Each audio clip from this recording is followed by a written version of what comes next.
ka pupunta? Oh, bakit, Yaya? I want to see Daddy. Hindi, baby girl. Sabi ng mami mo, dito ka lang daw muna. Ano? Nandito si Mami? Di ba pinaalis na siya ni Daddy?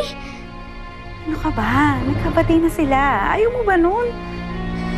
Kailangan ko makausap si Daddy. Hindi, sabi ni mami mo, dito ka lang. Ano ba, Yaya? Gusto ko makita si Daddy. Kakausapin ko siya. Pupuntahan ko si Daddy. Bakit ba? Bakit? Nakita mo to kasi yung daddy mo eh. Ano? Kagabi pa siya, hindi umuwi. Hindi na alam kung saan nagpunta yung daddy mo. Hindi nila makita.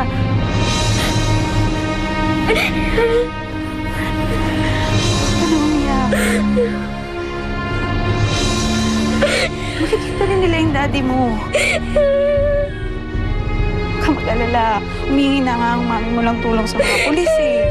Para makita yung daddy mo. Lana, baby girl. Lana.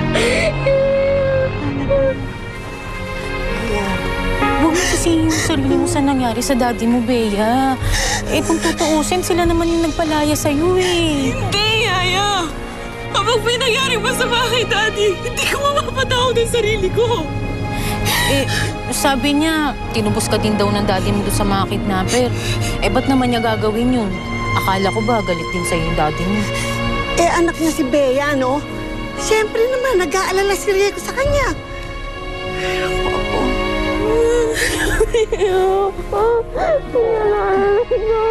Magdasal na lang tayo, ha, Apo? Magdasal na lang tayo. Na, kahit paano walang mangyari sa kanyang masama. Ha? Tama na iyak. Sana wala. Oo, huwag ka nang umiyak. Sana, Apo. Eh, sabi po ng mga kidnapper, ako lang daw ang pwedeng magdala ng pera. Wala daw sanang susunod na mga pulis. Sa tingin ko po, sundin na lang natin lahat ng nire-request nila. Ayoko naman nung isugal yung buhay ng asawa ko. Ma'am, kaya niyo po ba?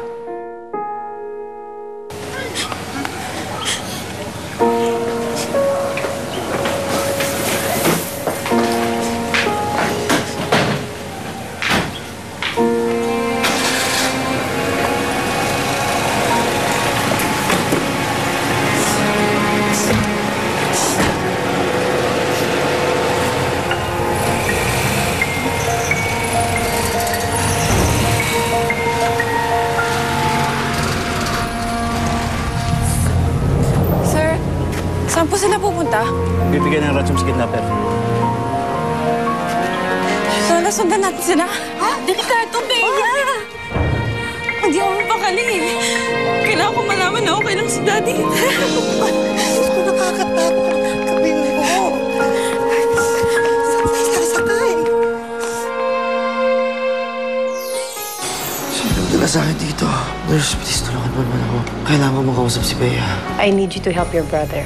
Ang gusto ko, ilayo mo siya. Ano ba ginagawa mo dito? Well, sabi ni Mami, aalis tayo. Sasamahan kita sa Amerika. Sumenyas po kayo sa akin pag kailangan ninyo ng tulong. Mag-iingat lang po, ma'am. Sige po.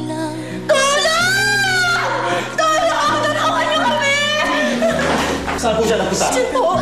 Habulin niyo! Dad! Yaya, puntahan na natin si Daddy. I want to see Daddy. May isinaksak na gamot sa katawan ng asawa ninyo. Pero huwag kayong mag-alala. In a few hours, maaaring mawala na ang chemical sa katawan niya.